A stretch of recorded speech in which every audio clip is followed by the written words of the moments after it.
A ver, el sistema legal y político de la India es como un tapiz súper complejo, ¿eh? Uno que se ha ido tejiendo con hilos de un montón de épocas, tradiciones milenarias, imperios, el colonialismo británico y, por supuesto, la lucha por la independencia. Así que para entender la India de hoy, no queda otra que tirar de esos hilos para ver cómo se ha formado su esqueleto actual. Y aquí, claro, es donde salta la gran pregunta. La paradoja que lo define casi todo. ¿Cómo es posible que un solo país, con una única constitución, funcione al mismo tiempo con leyes distintas para cada comunidad religiosa? Y no para cualquier cosa, sino para asuntos tan íntimos como el matrimonio o la herencia. Pues venga, vamos a desentrañar este misterio. La clave de todo esto está en un concepto, las leyes personales. Ojo, que no son leyes que se aplican a todo el mundo por igual, son normas que vienen directamente de textos y tradiciones religiosas, el derecho hindú para los hindúes, el islámico para los musulmanes, y así, cada uno rigiendo los asuntos de familia y de fe de su propia gente. Una estructura heredada que a día de hoy sigue muy viva.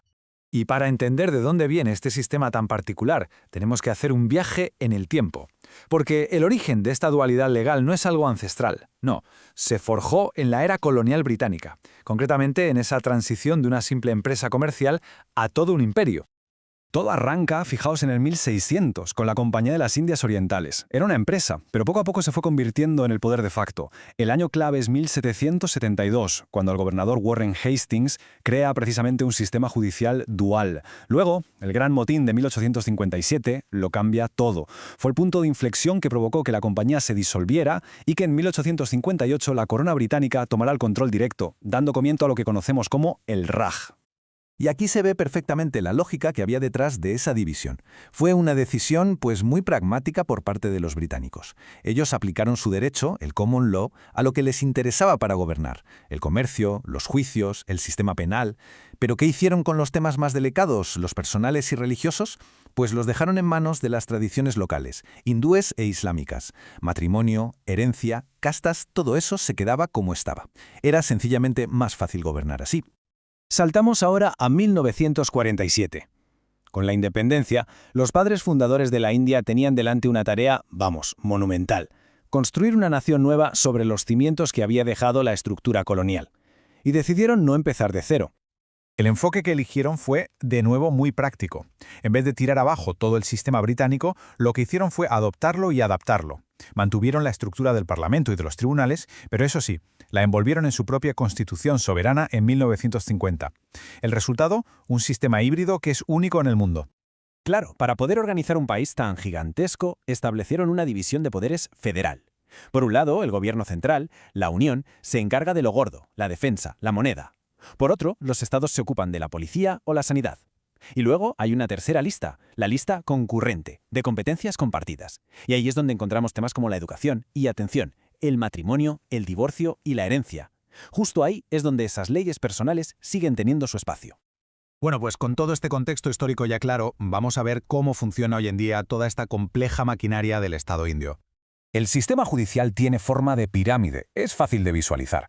En la base de todo están los tribunales de Munsif, los de los magistrados, que llevan los casos más pequeños. Por encima, los tribunales de distrito. Luego subimos a los 25 tribunales superiores, que hay uno por cada estado o grupo de estados. Y ya en la cima, en la cúspide, está el Tribunal Supremo de la India.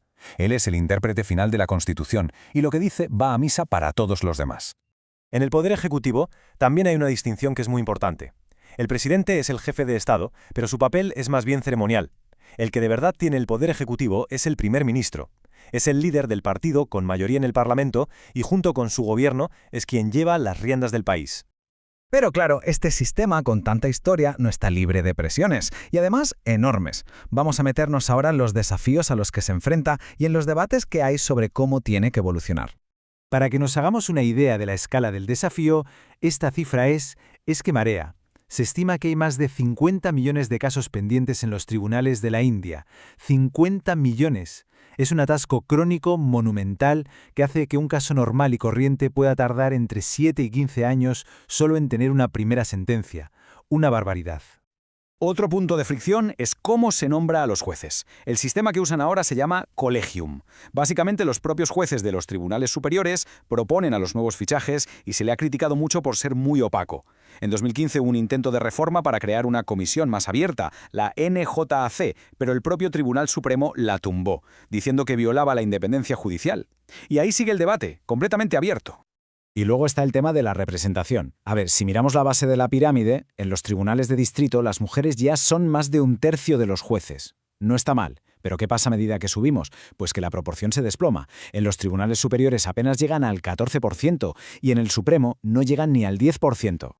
Para intentar solucionar todos estos retos, la India está metiendo el acelerador en la modernización. Por un lado, el proyecto eCourts, que busca digitalizarlo absolutamente todo. Por otro, la ley de mediación de 2023, para intentar resolver conflictos fuera de los juzgados y así quitarles carga. Y una cosa fascinante, se está usando inteligencia artificial para traducir sentencias a un montón de idiomas regionales, para que la justicia sea, de verdad, accesible para más gente. Así que al final la cuestión de fondo es esta. Mientras la India corre para convertirse en una potencia global del futuro, se enfrenta a una pregunta fundamental.